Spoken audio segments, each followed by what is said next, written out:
a gente pode olhar internacionalmente, isso se confirma, que tem a ver com essa masculinidade tóxica, né, com uma falta de perspectiva, com uma transformação social com a qual eles não conseguem lidar e que ainda se torna mais difícil de lidar, porque os preconceitos, os discursos de ódio legitimam, né, esse lugar de exclusividade ou de privilégio masculino branco que eles perderam, né, os vitimiza, cria comunidades onde eles podem falar sobre isso, reforçar, né, esse lugar. Então, assim, realmente, eu concordo com a Ana, acho que além de ser um dia de luto, acho que tem que ser um dia de reflexão. Olha só, eu queria começar aqui falando de um assunto, uma tragédia, que mais uma que aconteceu agora de manhã. Eu estava vendo se a gente tinha novidades aqui no caso, mas um homem entrou numa creche em Blumenau, de Santa Catarina, e matou 4 crianças. E assim, a gente vem de vários aí, eventos aí de ódio, né? A gente teve a semana passada o ataque daquele menino que matou a professora na escola, esfaqueou. A gente teve no final de semana mais um policial penal, que depois a gente viu que era bolsonarista, que matou um torcedor num bar por causa de uma pizza. Agora, esse ataque de hoje, como que vocês têm visto esse crescimento desse ódio na sociedade que se reflete agora com mais esse ataque? Isso não era algo que acontecia no Brasil, né? Como chegamos até aqui, começando com a Carlotto, depois com a Ana Prestes? Bom, Rovai, Dri, essa história, acho que o Lula descreveu bem, é uma monstruosidade, né? Numa creche, crianças muito pequenas, quem manda criança para a escola, até brinquei, a gente agora já fica com o coração apertado, porque não é exagero dizer que a gente está diante de uma epidemia. E eu acho que essa epidemia tem uma causa mais estrutural, de longo prazo, de fundo, que é essa difusão de armas pela sociedade brasileira, promovida ativamente pelo governo Bolsonaro, associada a um discurso de ódio, né, que, inclusive, emula essa masculinidade associada, né, à agressividade, à violência, que está muito na origem do bolsonarismo.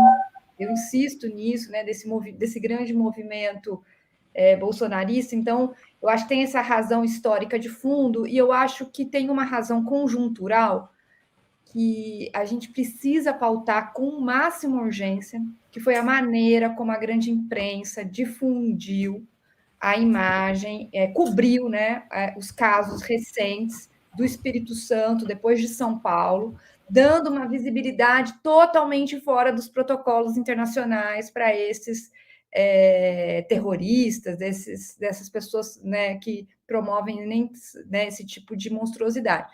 Então, eu acho que a gente tem duas discussões para fazer diante disso. O primeiro, e que envolve uma ação do governo urgente, né? Primeiro, estabelecimento de protocolos para a cobertura desses casos, né? Já existe um debate internacional e a imprensa brasileira descumpriu completamente, né? E é por isso que assim, não é só esse caso que surgiu depois do caso da escola aqui de São Paulo, né, da Zona Oeste. Foram vários casos no dia seguinte, no outro dia, porque a cobertura foi totalmente errada. E tem essa razão estrutural de fundo. Então, o governo precisa, a meu ver, urgentemente montar um comitê de crise, de emergência, né, para lidar com essa situação. Eu acho que a gente está diante de uma epidemia, uma coisa gravíssima o que está acontecendo. Ô, Ana, e você acha que isso tem a ver com o crescimento desse extremismo e de discurso de ódio internacionalmente? Creio que sim, tem. Pelo menos são as evidências e os estudos que temos, não só no Brasil, mas também dos outros países, né? Então, com todas as diferenças que nós possamos ter, eu acho que temos que ter mesmo na condição de políticas públicas dos Estados Unidos ou de outros países, o nosso, a gente também tem que beber nessa fonte, né, de países que também passam por esse tipo de situação. E aqui no Brasil nós temos estudos sérios, tem a professora Miriam Abramovay, que desde os anos 90 estuda especificamente a questão da juventude, violência nas escolas.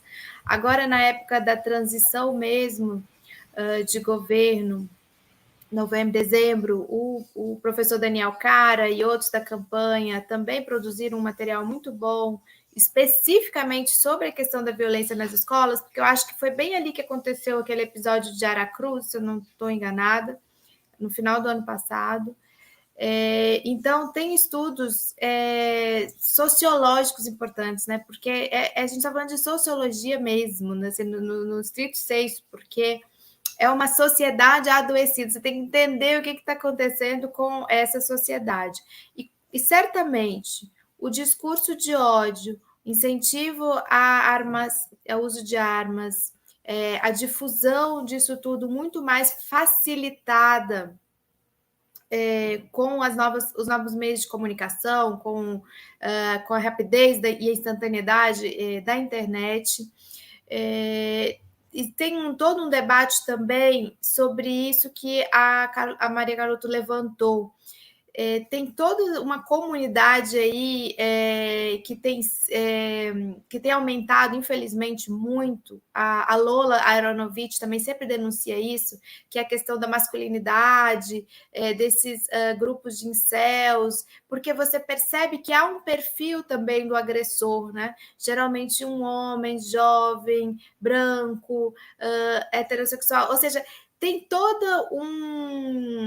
tem como estudar isso, é preciso estudar, aprofundar estudos, é preciso abrir assim, um capítulo violência nas escolas e fazer com que você tenha políticas públicas específicas, que você tenha pesquisa na universidade, onde for, sobre como fazer protocolos de prevenção, protocolos de ação. As escolas precisam debater isso, debater com as famílias, com a comunidade, com os próprios estudantes, que também estão assustados, as crianças também, porque elas vêm no carro com a gente ouvindo as notícias, elas estão vendo na televisão, ou seja, é um esforço coletivo muito grande que precisa ser feito para que isso seja enfrentado, porque eu concordo, é uma epidemia. E no Brasil já tem um histórico, desde o início dos anos 2000, quando começaram os episódios, foram espaçados. Agora, inclusive nesse estudo que o pessoal fez para o governo, para a equipe de transição do governo da educação, tem lá até um histórico pelos casos, né, ano a ano, isso foi estreitando. Então, assim, a gente tinha um caso a cada 2 anos, um ano, agora a gente tem vários casos em um ano. Então, isso vai configurando realmente uma recorrência muito grande.